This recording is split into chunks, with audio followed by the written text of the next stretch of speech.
Assalamualaikum warahmatullahi wabarakatuh. Selamat datang di Nabastala. Buat teman-teman yang suka sama alur film atau spoiler film gitu, bisa mampir ke channel kita. Baiklah, kali ini gue mau nge-spoiler film yang berjudul The Hercules tahun 2014. Film yang bercerita tentang putra dari Zeus dengan pasangan manusianya yang bernama Alkmene. Buat teman-teman yang suka film yang bertema peperangan atau kerajaan, film ini recommended parah sih kata gue. Tapi diingetin lagi nih sekali lagi buat teman-teman yang mau nonton, kalau ini full spoil. Di scene awal kita diperlihatkan seorang wanita yang sedang melahirkan bayi laki-laki, dan bayi laki-laki tersebut adalah Hercules ya, anak dari Zeus. Nah, si Zeus ini sebenarnya punya istri yang sah, dan istri sahnya itu adalah Hera, Dewi Hera. Sedangkan ibunya Hercules ini adalah selingkuhan dari Dewa Zeus. Dan ibunya Hercules ini adalah kalangan manusia, bukan kalangan dewi ataupun dewa. Makanya Hercules ini memiliki darah setengah manusia dan setengahnya dewa. Oleh perselingkuhan ibunya inilah, makanya si Hercules kecil selalu diteror oleh Dewi Hera, seperti ular yang naik keranjangnya untuk menggigitnya, namun berhasil digagalkan oleh dirinya. Dan setelah dirinya dewasa, para dewa memerintahkannya untuk melakukan 12 tugas yang berbahaya. Dan apabila dia berhasil dan selamat, Hera setuju untuk tidak mengganggunya, dan Hercules bisa hidup dengan damai.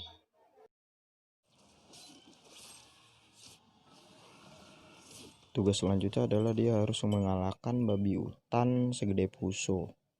Asli, ini mah gede banget babinya. Sekali pukul lagi dikalahin sama dia. Ada lagi dia harus ngalahin singa Nimian, singa yang katanya nggak bisa ditembus sama senjata kulitnya, tapi berhasil dikalahkan sama Hercules memakai tangan kosong. Dan adegan tersebut adalah kilas balik dari kejadian-kejadian yang dialami Hercules yang diceritain oleh keponakannya yang bernama Helios yang sedang ditawan oleh kelompok bajak laut. Dan si Hercules ini bertugas untuk membasmi si pemberontak ini, tapi mereka diberi uang atau imbalan emas. Di scene selanjutnya terlihat bayangan seorang pria yang memakai topi singa, dan itu adalah Hercules yang diperankan oleh Dwayne Johnson. Dan di adegan selanjutnya terlihat si Hercules yang mengalahkan 5 orang pria dengan sekali pukul. Walaupun yang dilihat dari si ketua bajak laut ini kalau si Hercules itu datang sendirian, tapi sebenarnya si Hercules ini nggak datang sendirian, tapi dia mempunyai teman-temannya, dan teman-temannya juga skillnya nggak kalah dari Hercules. Salah satunya ada Autolycus, yaitu teman seperjuangannya Hercules pas dia masih di Athena. Ntar itu bakal dibahas. Dan dia itu adalah ahli lempar pisau, senjatanya pisau kayak Deddy Corbuzier, lempar pisau. Satu lagi ada Atalanta, dia adalah perempuan sendiri di timnya Hercules, dan senjatanya adalah panah. Dan kelihatannya sih si Atalanta ini suka sama Hercules. Selanjutnya ada Empiarus, dia adalah seorang peramal. Jadi dalam setiap pertempuran dia bakal ngelihat masa depannya. Jadi dia bakal tahu bahwasanya dia pas peperangan itu dia bakal terbunuh atau enggak. Dan Empiarus ini dipersenjatai dengan tombak, dan di sampingnya itu ada pisau kiri kanannya, sisi kiri sama sisi kanannya. Oke, selanjutnya ada Tydeus. Dia adalah orang yang paling barbar di tim ini menurut gue, karena sejarahnya dia tuh sebenarnya anak korban peperangan yang diselamatin sama si Hercules sehingga bisa masuk ke timnya ini. Dan pas ditemuin, si Tydeus ini lebih ke arah hewan daripada manusia. Jadi kebayang lalu gimana barbarnya dia pas lagi dalam pertempuran. Dan yang paling terakhir ada Lolius. Dia adalah keponakan dari Hercules, dan tugas dia di tim ini adalah sebagai pendongeng. Jadi tugas dia tuh buat ngeyakinin customer dia yang nyewa jasa dia buat percaya kalau si Hercules ini benar-benar putra dari Zeus. Jadi dia tuh terus ngedramatisir cerita-cerita dari kejadian Hercules ini, didramatisir sama dia biar orang-orang pada kagum dan tahu keberingasan Hercules ini. Karena di dalam film ini si Hercules ini adalah sebagai tentara bayaran. Jadi dia akan berperang itu demi emas atau uang. Nah, dan di sini menurut gue tugas si Lolius ini sangat-sangat penting dengan caranya mendramatisir setiap kejadian-kejadian Hercules itu, sehingga orang-orang ini pada tertarik untuk menggunakan jasa dia.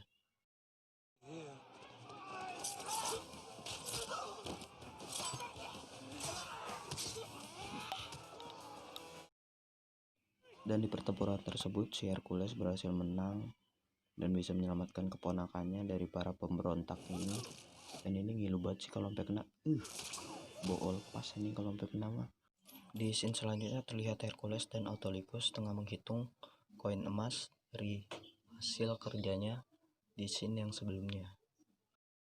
Dan setelah mereka asik mengobrol dan santai-santai, terlihat seorang perempuan dengan 2 orang pengawal prianya masuk ke tempat makan tersebut dan mencari si Hercules. Dan si perempuan tersebut itu bernama Ergenia. Dia seorang putri bangsawan, anak dari Tuan Kotis, yang ingin meminta bantuan kepada Hercules untuk melawan Theseus, yaitu musuh dari bapaknya dari Ergenia ini. Dan si Hercules mau ngebantu asalkan dia dibayar berupa uang ataupun emas.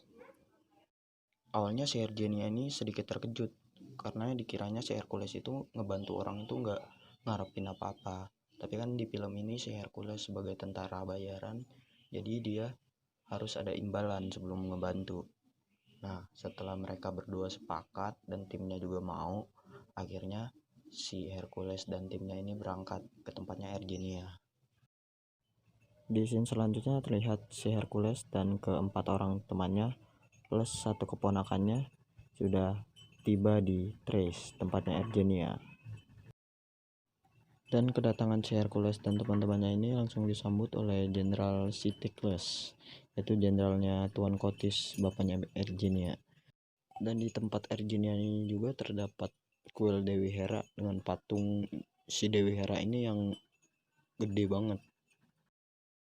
Dan di sini terlihat ada seorang bocah laki-laki, ini bernama Arius, anaknya dari Ergenia. Dan si Arius ini terlihat sangat mengagumi si sosok Hercules ini, sampai dia hafal 12 tugas dari dan itu hafal di luar kepala. Dan terlihat Hercules dan teman-temannya ini diajak masuk oleh Jenderal Sticles untuk bertemu dengan Tuan Kotis. Dan ini adalah kilas balik dari ingatannya si Hercules pas dia masih berada di Athena dan baru menyelesaikan tugas yang baru diberikan oleh Raja Athena yang bernama Eurystheus.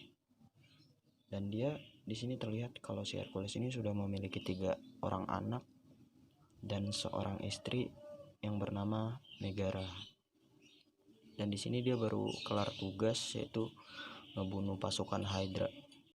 Dan si Hercules dan timnya ini langsung disambut oleh para petinggi Athena serta Raja Eurystheus karena telah berhasil menyelamatkan Athena sekali lagi dari pasukan Hydra, yaitu pasukan memakai topeng ular yang dianggap sama masyarakat Athena itu sebagai monster.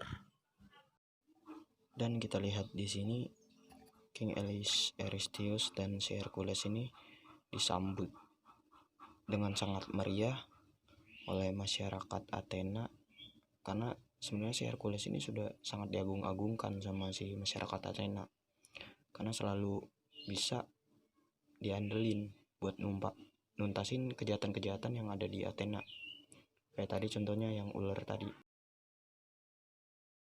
Dan di scene selanjutnya terlihat Raja Kotis, itu yang bapak-bapak tua, sedang menyambut si Hercules dan teman-temannya ini. Terlihat dia sangat senang karena kehadiran Hercules yang bakal bantu dia. Nah, dan ini adalah jamuan makan yang khusus untuk kedatangan Hercules ini, karena dia berharap si Thrace ini bisa bersatu lagi dan gak ada lagi peperangan saudara.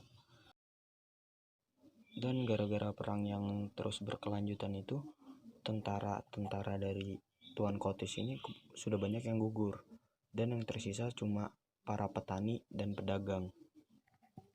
Dan musuh dari Tuan Kotis ini adalah Rhesus, yaitu manusia setengah kuda katanya, dan memiliki ilmu sihir, sehingga menyebabkan pasukan mereka itu banyak yang meninggal saat di medan perang. Dan itu masih kepercayaan dari si Tuan Kotis sama si Jenderal Stickless ini. Gara-gara kekurangan pasukannya inilah, makanya si Hercules dan ini terpaksa harus ngelatih para petani dan pedagang ini untuk jadi tentara yang terlatih. Dan mereka diajarin seperti bikin perisai, dan langsung dites langsung sama Tydeus. Dan semuanya pada jatuh sama si Tydeus sendiri. Jadi kebayang gak lu kalau misalkan dia perang gimana? Dan di scene selanjutnya terlihat si Hercules dan Autolycus ini diundang oleh Tuan Kotis untuk memikirkan strategi, karena ada mata-mata dari Jenderal Stickless ini ngasih kabar kalau tim Rhesus ini sudah bergerak, yaitu bergerak ke desa besi. Dan desa besi itu adalah desa yang cukup primitif dan suka main kekerasan. Jadi kalau misalkan tim Rhesus sudah ke sana, otomatis bakal terjadi pertumpahan darah yang besar. Dan si Hercules menolak, masih belum terlatih dan belum siap untuk ke medan pertempuran. Tapi si Tuan Kotis ini kekeh kalau dia itu mau turun ke sana, karena katanya kalau misalkan besi itu jatuh, otomatis si Rhesus bakal selanjutnya akan menyerang ke tempat Tuan Kotis ini. Walau berat, akhirnya si Hercules juga menuruti keinginan dari Tuan Kotis ini untuk turun ke medan pertempuran. Dan scene selanjutnya berpindah ke Arius, si anak si Ergenia ini yang sedang main ke arah gudang. Gak tahu dia malam-malam main apaan ini, gak ada temen ini bocah. Nah, terus dia kepo sama di sudut gudang ada sebuah kereta kuda. Nah, pas dideketin ternyata itu ada si Tydeus yang lehernya sedang dirantai. Nah, si Arius ini ternyata ditemuin sama Hercules, dan dia nanya kenapa si Tydeus ini diikat lehernya. Karena latar belakang Tydeus ini adalah anak yang diselamatkan Hercules di medan perang, dan kelakuannya pas ditemuin itu lebih ke hewani daripada manusia. Jadi si Tydeus ini masih memiliki sifat liarnya, dan itu biasanya terjadi di malam hari, makanya dia dirantai. Dan selama film ini berjalan, si Tydeus ini tidak pernah bicara sepatah kata pun. Dan di keesokan paginya, para prajurit yang dilatih sama Hercules cuma sehari doang ini udah bersiap untuk menuju ke tempat medan pertempuran, yaitu di tempat suku besi ini. Dan ketika pasukan ini sudah tiba di tempatnya suku besi, terlihat kabut yang tebal serta rumah-rumah yang terbakar, mayat-mayat bergelimpahan, kepala-kepala yang ditancepin di tombak serta dimakan burung gagak, dan hal-hal ngeri lainnya. Dan dilihat dari kondisinya, sepertinya mayat-mayat ini sudah lama mati dan sudah menimbulkan bau yang tidak sedap. Dan ada juga mayat dari suku besi, dimana dia memiliki ciri-ciri bertato dan kepala botak serta bertubuh hijau. Dan ternyata itu bukan mayat, tapi masih hidup dan malah menyerang pasukan si Hercules. Yang jadi pertanyaan si Hercules, kenapa suku yang mau dibantu sama dia malah nyerang si Hercules ini. Dan Jenderal Stickless ini cuma ngasih tahu ke Hercules kalau itu perbuatan Rhesus, karena si Rhesus ini mempunyai kekuatan magis yang dapat mempengaruhi pikiran.